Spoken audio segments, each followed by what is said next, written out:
Eu sou Nayara Lana, nutricionista integrativa e terapeuta energética. Nutrindo corpo e alma está aqui para caminhar com você nessa jornada de cura, amor e consciência. Sabe, queimar gordura deveria ser a coisa mais natural do mundo, não é mesmo? Mas para tanta gente, virou uma batalha silenciosa, frustrante. A gente segue as regras direitinho, come menos, se exercita mais. E mesmo assim, parece que a balança é um tirano que não cede de jeito nenhum. E toda essa frustração, toda essa luta, nasce de uma ideia que venderam pra gente como se fosse a verdade absoluta, sabe? Mas que na verdade tá fundamentalmente incompleta. A ideia de que tudo é só uma continha de matemática. Calorias que entram contra calorias que saem. Então, vamos lá. Ninguém aqui está dizendo que a física está errada de jeito nenhum. A lei da termodinâmica existe, é real, ponto. Mas focar só nisso é como tentar explicar a queda de um avião falando, foi a gravidade. Ué, claro que foi a gravidade, mas isso não explica nada sobre o que de fato aconteceu, né? O que fez o avião cair? Faltou combustível? Deu uma pane no motor?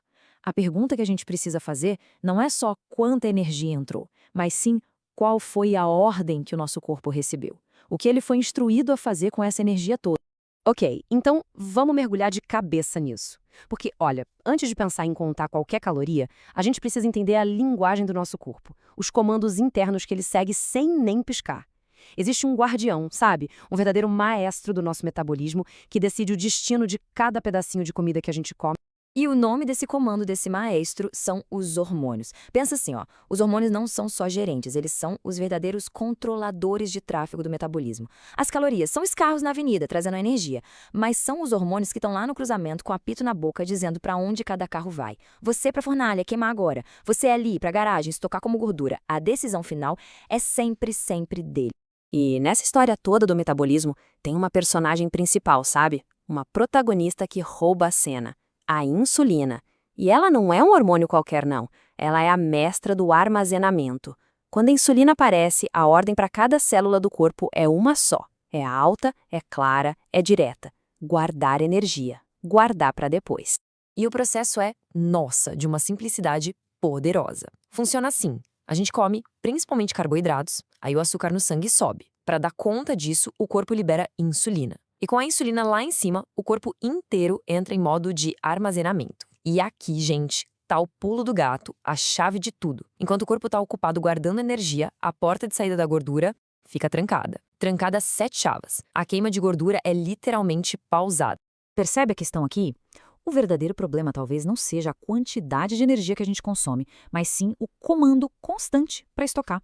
Pensa na nossa rotina moderna. A gente belisca o dia todo, né? De poucas em poucas horas e muitas vezes com alimentos que fazem a insulina disparar. O resultado? O nosso corpo passa o dia inteirinho ouvindo a mesma ordem. Guarda, guarda, guarda. Ele quase nunca tem a chance de ouvir, ok, pode abrir o cofre e queimar o que está aí dentro. Mas, peraí. Se essa história dos hormônios é tão central, tão importante, como é que a gente ignorou isso por tanto tempo? Como foi que ficamos tão obcecadas com essa coisa de contar calorias? Bom, para entender essa virada na história, a gente vai precisar voltar um pouquinho no tempo. Olha só essa linha do tempo. Lá nos anos 70, a gordura virou a vilã, a grande inimiga. A indústria, querendo vender produtos saudáveis, fez o quê? Tirou a gordura. Só que comida sem gordura é comida sem graça, né? Qual foi a solução genial?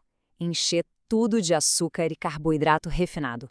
Isso explodiu nos anos 90, com o que ficou conhecido como o efeito Snack Wells. Aqueles biscoitos fat-free, sabe? Lotados de açúcar, que todo mundo comia achando que estava arrasando. O rótulo era quase um pode comer à vontade. E o resultado? Chegamos hoje aqui, com aplicativos que contam cada caloria perfeitamente, mas com a nossa saúde, muitas vezes, em frangalho. E aqui vem a parte, talvez a mais genial e ao mesmo tempo a mais cruel disso tudo. Essa história de que a só caloria virou o álibi perfeito. Pensa bem, se engordar é só uma questão de matemática, a culpa é de quem? Do indivíduo, claro. Faltou disciplina, faltou força de vontade, e isso, muito convenientemente, desvia o foco do problema real, que a gente vive num ambiente alimentar projetado para sequestrar a nossa biologia, com alimentos feitos para serem tão gostosos, tão irresistíveis, que eles simplesmente desligam nossos sinais de saciedade e mantêm a nossa insulina lá no teto o tempo todo. Mas ok, chega de falar do problema, vamos falar da solução. Porque a notícia boa, a notícia ótima, é que se o problema é um comando hormonal, a solução também é. Se o comando constante de estocar nos trouxe até aqui, A solução é criar um ambiente onde o corpo finalmente receba o comando para queimar. E para fazer isso, a gente tem 5 alavancas biológicas muito poderosas que podemos acionar. Imagina que o nosso metabolismo é um carro. Muitas vezes a gente acha que precisa acelerar mais e mais exercício, menos comida. Mas, na verdade, o carro está com o freio de mão puxado. O que a gente precisa fazer não é pisar mais fundo no acelerador, é, primeiro, soltar esse freio de mão metabólico que está travando tudo. Vamos ver como fazer isso? Uma alavanca de cada vez. A primeira alavanca pode parecer estranha, até o contrário do que muita gente ouviu a vida toda: parar de beliscar. Sabe aquela ideia de comer de 3 em 3 horas para acelerar o metabolismo? Então, na prática, isso mantém a insulina sempre em estado de alerta, sempre alta. Quando a gente cria espaços maiores entre as refeições, a gente dá uma folga para a insulina, ela consegue baixar. E é nesse exato momento, nesse silêncio hormonal, que o corpo finalmente tem a chance de pensar: opa, agora sim, posso virar a chave e começar a usar a energia que já está guardada aqui. Segunda alavanca, focar na qualidade do que a gente coloca no prato. Isso significa priorizar proteínas de gorduras boas. As proteínas estão incríveis, porque além de construir nossos músculos, elas mandam um sinal muito forte de saciedade para o nosso cérebro. E as gorduras naturais, elas dão energia de forma estável, sem aquele pico de insulina.